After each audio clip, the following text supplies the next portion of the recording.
Jadi ini ya, kalau sudah terpasang, coba pinjam perban elastis. Hotel si Dita, Pak si Dita. Ya, ini aja ya. Anggap misalkan ini adalah gipsumnya ya. Misalkan ini adalah gipsum yang sudah terpasang. Jadi kalau sudah terpasang harusnya dia permukaannya tuh keras. Jadi nanti dia nggak bisa digerakkan. Jadi kalau sudah dipasang ini nggak bisa ditekuk. Jadi kalau ini kan kalau perban elastis kan masih bisa ada kemungkinan masih bisa ditekuk. Tapi kalau udah pakai gips itu kemungkinannya udah nggak bisa lagi ditekuk. Jadi tangannya udah mengunci. Nah, jadi kalau misalnya ini kita anggap sebagai gipsum yang terpasang,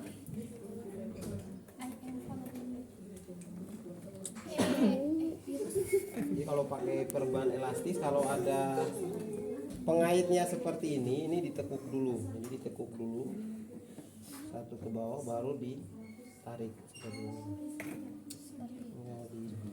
Nah, jadi kalau misalnya sudah terpasang seperti ini, tadi yang teman-teman perlu perhatikan adalah tanda-tanda infeksi. Nah, tentu yang kita khawatirkan itu di dalam sini ada cairan, ada infeksi. Makanya pastikan area yang mau dipasang gips itu harus tidak ada luka. Baiknya tidak ada luka. Karena kalaupun ada luka, misalnya ada luka ada perban. Kan kalau luka perban idealnya kan misalnya 2 hari harus diganti. Nah kalau ini nggak bisa diganti-ganti. Sekali dipasang ya udah terpasang terus sampai kapan baru nanti ini dibuka. Jadi sampai dengan terapinya sudah selesai dari dokter melihat ini udah penyembuhannya udah bagus, udah bisa dilepas atau udah bisa dibuka. Baru nanti ini akan dibuka. Nah jadi selama ini masih terpasang ya udah pasiennya tidak bisa dibuka area sini. Jadi area sini akan terkunci udah gini. Jadi kalau pasien mau gerak ini kan pasiennya tetap harus kita anjurkan untuk imobilisasi. Nah, yang perlu kita imobilisasi ya bagian proksimal sama bagian distal. Nah, jadi tetap PMS kita raba lagi sini. Kemudian kapas, kalau kapas ada nggak? Kapas. Ada. Kapas gulung sekalian. Kapas Ini kan kasa, kapas sekalian sama kapas gulung. Bawa aja satu gulung sini tuh kapasnya.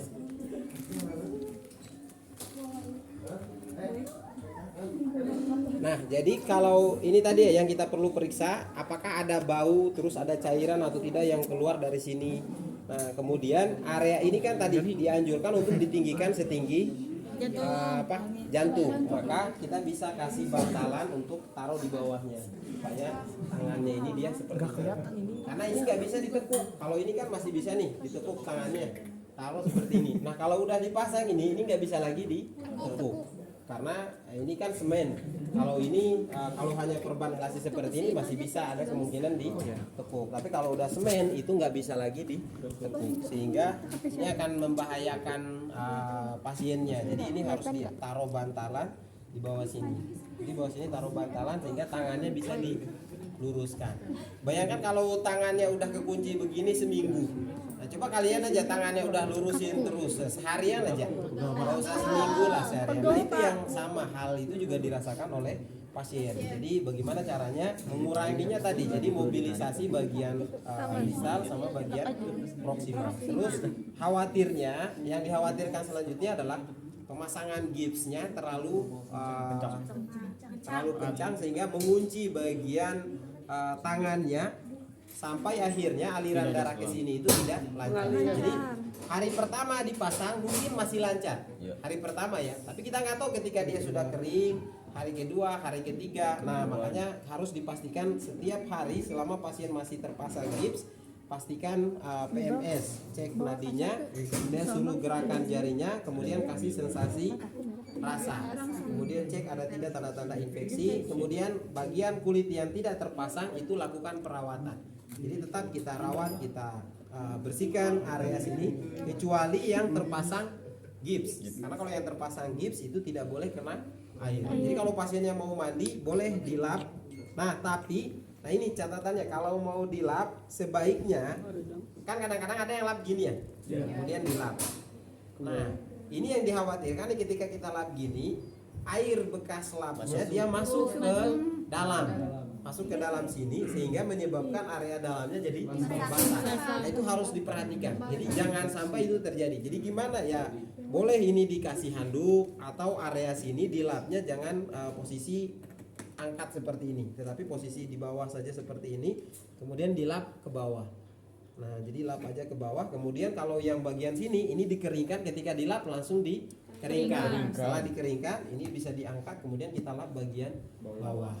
Baru kita langsung keringkan. Jadi jangan sampai ada air masuk ke dalam bagian gipsnya. Karena kalau ada air masuk ke dalam gipsnya, ini daerah sini jadi basah. Nah, ini bisa menyebabkan jadi masalah nanti di bagian dalam. Takutnya tadi gatal, kemudian pasiennya nggak bisa nahan. Nah, masukin sesuatu tusuk-tusuk ke dalam untuk mengurangi si gatalnya. Jadi itu yang membahayakan. Nah, itu terkait dengan pemasangan gips ya. Nanti teman-teman bisa baca di proseduralnya. Yang paling penting tadi itu adalah ada tidak tanda-tanda infeksi. Kemudian cek terkait dengan sirkulasi perifer dan pergerakan, kemudian sensoriknya itu yang harus diperhatikan di daerah distal maupun daerah proksimal untuk pasien yang terpasang gips. Iya betul. Nah tadi saya bilang kalau di rumah sakit biasanya dia pakai stockinette dulu. Jadi kayak stocking aja. Jadi dimasukin kain ke sini sampai batasan area mana yang mau dilakukan pemasangan gips.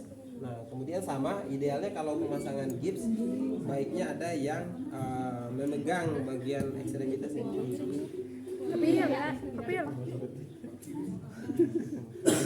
Ini kita akan gunakan untuk mengalas bagian permukaan ini ya, supaya nanti dia tidak langsung pada bagian kulitnya. Jadi kita alasin dulu pakai kapas, supaya tidak langsung ke bagian kulitnya.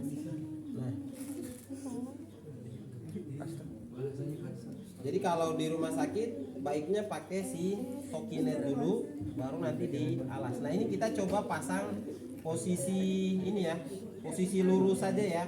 Nah, kalau ditekuk nanti repot lagi. Baunya kalau pas grup Sama Dedi.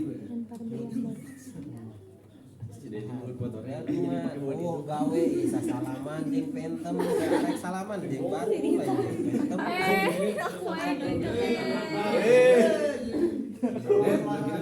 Jadi kalau tersedia teman masalamannya jeung kemana ulah jeung pentem sok siapa sih itu tambah. Bawa sini satu tangan.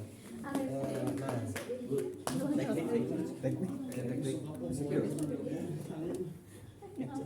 teknik bertukar.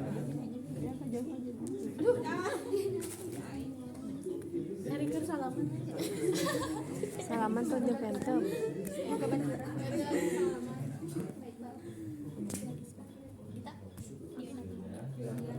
Kamu. Oh. Nah, untuk hari Jumat nanti kalau libur silakan teman-teman konfirmasi sama Pak Iqbal ya. Kalau memang misalnya bisa by video dulu, nanti online dulu saja. Nanti pas pertemuan offline sama Pak Iqbal baru direview kembali. Kalau memang memungkinkan, tapi kalau tidak memungkinkan terus harus tetap ke kampus. Nah, wayahna siapa si Pen sama ketua kelasnya nanti koordinasi sama Pak Asrul. Takutnya hari Jumat itu kampusnya kemungkinan kampus kan libur. Tapi kalau teman-teman ada jadwal offline ya secara prinsip boleh. Cuma nanti yang fasilitasi kan Pak Asrul. Jadi kan teman-teman cukup datang siang aja kan. Siang nanti datang ke sini untuk perkuliahan kalau memang perlu dilaksanakan offline langsung ya. Cuman kalau memang tadi bisa online dulu, nanti bisa dilaksanakan dulu secara online. Nanti pada saat pertemuan offline kan masih ada Pak Iqbal belum pernah masuk praktikum kan? Iya. Nah, berarti masih ada 2 pertemuan lagi. Jadi nanti karena total Pak Iqbal 3 kali, nanti Bu Ika juga 3 kali pertemuan. Jadi total 33 kan. Berarti kalau Jumat mau online dulu nanti praktikumnya digabung sama yang Boleh, nggak masalah. boleh. Boleh. Maksudnya tapi tadi ya catatannya adalah koordinasi sama Pak Iqbalnya dulu. Karena salah satunya nanti yang perlu dilihat adalah hari Jumat itu libur atau tidak kampusnya, itu yang nanti jadi patokannya. Liburnya apa biasanya?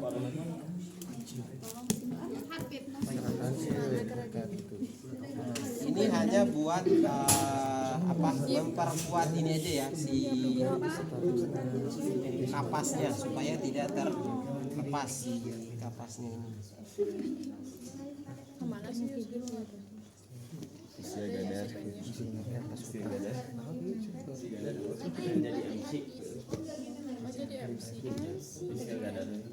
Agis pengen ya? Nah ini nggak usah diikat karena memang nanti akan ditutup dengan semen. Semen. Apa ya semen? Nah, ini semennya tuh ini. Kita buka atuh. Sabar. Sabar.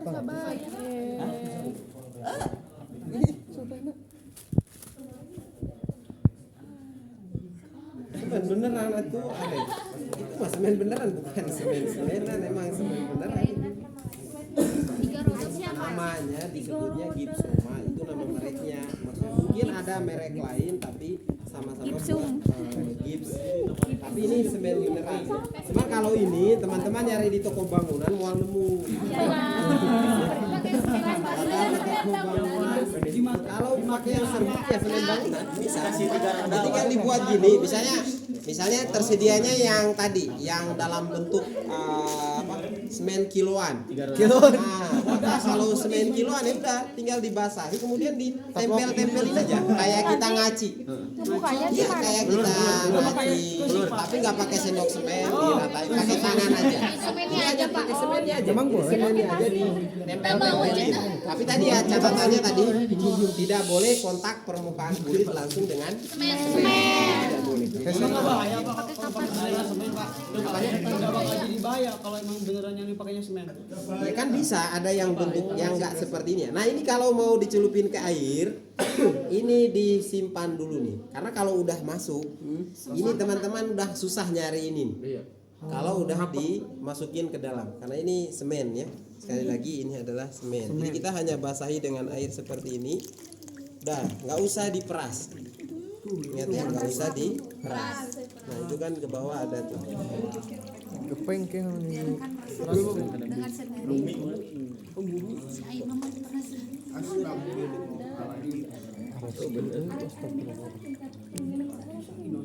Jadi hanya buat membasahi si ini dulu nih. Nanti kalau udah baru kita pasang. Nah, jadi kita tempelkan tadi ya, sama seperti ketika kita Keringnya berapa? ketebalannya nanti disesuaikan dengan kebutuhan. Jangan terlalu, maksudnya terlalu tebal juga, jangan juga terlalu tipis. Disesuaikan aja dengan kebutuhan. Menyatu. Selama ini belum kadaluarsa sih harusnya dia nyatu. Kemarin Pak itu. Ini udah kadaluarsa. Nah, kalau udah kadaluarsa mah mau nyatu.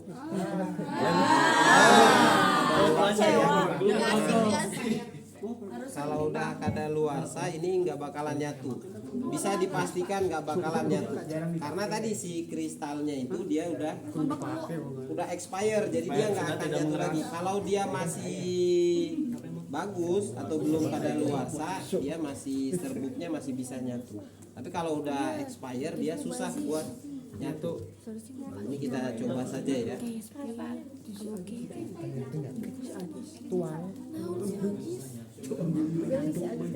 Jadi nanti kalau teman-teman beli ya lihat tanggal kadaluarsanya. Nah, jadi kalau semen nih, kalau kita ratakan menggunakan tangan harusnya dia rata. Nah, ini. Jadi nanti tinggal diratakan saja. Tapi kalau ini karena tadi saya bilang ini karena sudah expire, jadi dia bentukannya berbeda dengan yang aslinya. Yang kalau yang masih ini ya. Nah ini harusnya nanti dia nyatu. Nah jadi untuk mengurangi si celah-celah ini, teman-teman tinggal ratakan saja.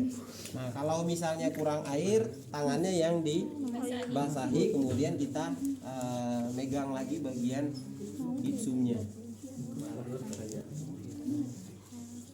Nah, jadi kalau dia rata harusnya dia tertutup ini nih. Jadi harusnya dia tertutup. Nanti yang nyisa itu ya semua. Jadi sampai ujung-ujung dipastikan dia rata. Kalau dia masih bagus ini nggak kelihatan nih si celah-celah ini nih, pertemuannya. Jadi dia nanti rapat, tertutup rapat. Silahkan. Kalau yang mau dibuka tuh berarti ke bawah itu kasanya Pak? Apanya? Yang kan kata Bapak tadi kalau pakai penggaris itu. Kalau penggaris itu nanti dimasukkan ke dalam sini nih. Masukkan ke dalam sini kemudian digurinda sepanjang jalur penggaris. Nah, itu. Gerindra Nah, itu kan makanya tadi saya bilang bahwa tidak boleh kontak langsung dengan kulit. karena kalau kontak langsung dengan kulit, penggaris nggak bisa masuk.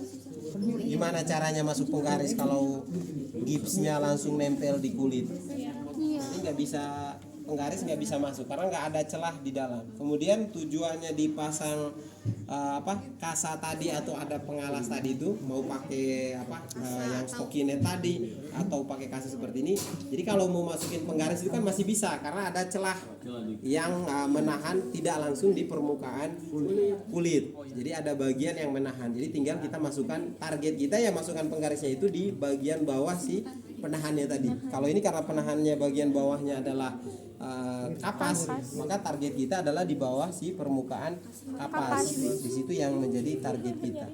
Nah, itu untuk gipsoma ya. Jadi penggunaan pemasangan gipsnya secara prinsip seperti ini. Kalau teman-teman mau pasang gipsnya nekuk misalnya, ya udah diposisikan dia nekuk. Jadi posisi akhir pemasangan gipsnya mau seperti apa ya tentu disesuaikan dengan kondisi pasiennya, kondisi terakhir pasiennya seperti apa.